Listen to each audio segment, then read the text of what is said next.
મહાદેવ હર. આજે આપણે વાત કરીશું મકર સંક્રાંતિની. મકર સંક્રાંતિ એટલે ભગવાન સૂર્યનારાયણનો મકર રાશિમાં પ્રવેશ થાય, જેને આપણે મકર સંક્રાંતિ કહીએ.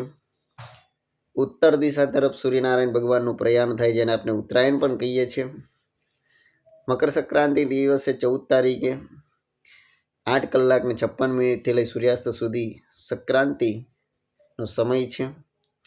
શનિ મહારાજ કુંડલીના માલિક થઈ બીજા સ્થાનમાં ધનસ્થાનેથી શુક્ર સાથે તથા લગ્નમાં સૂર્ય હોવાથી, ત્રીજે રાહુ અને 5મા ગુરુ શત્રુના ઘરમાં હોવાથી અનેક સંકટો મુશ્કેલીઓનો સામનો કરવો પડે.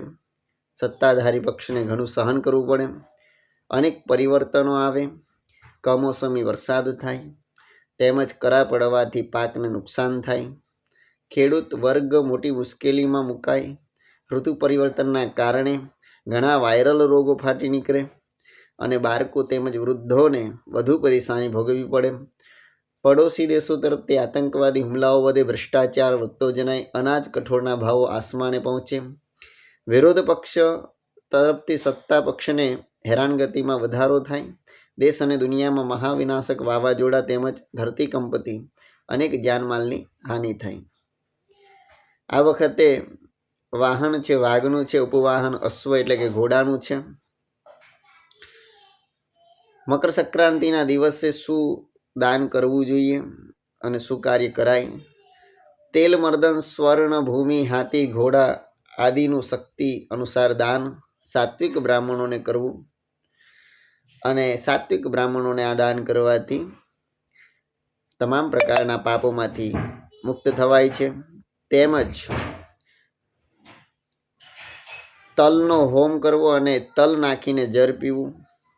તલના પાણીથી મહાદેવજીનો અભિષેક કરવો તથા બ્રાહ્મણ, સંત, સાધુ, ગરીબોને વસ્ત્રદાન, અન્નદાન આપવું. ગાયોને ઘાસચારો નાખવો. ગરમ વસ્ત્રોનું દાન આપવું. કૂતરાને રોટલા, પંખીઓને દાના નાખવા અને ઈષ્ટદેવની ઉપાસના કરવાથી અક્ષય પુણ્યની પ્રાપ્તિ થાય. સંક્રાંતિના દિવસે પિતૃતર્પણ, દેવ ઋષિ પિતૃતર્પણ કરાવવું જોઈએ. મકર સંક્રાંતિના દિવસે રાશિ પ્રમાણે શું દાન આપવું જોઈએ? તો કર્ક, કન્યા અને કુંભ.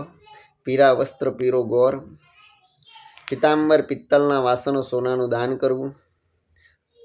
મિથુન, વૃશ્ચિક અને મીન રાશિ. સફેદ વસ્ત્ર, ધોતી, જબ્બો, દૂધ, ચોખા, સાકર, ચાંદીની ગાય, ચાંદીના વાસણો, તુલસી, ક્યારાનું દાન કરવું. મેષ, સિંહ અને ધન રાશિના જાતકોએ કાળી વસ્તુ, કાળા વસ્ત્રો, કાળા તલ, કાળા રત્નનું તથા લોખંડના વાસણનું દાન કરવું.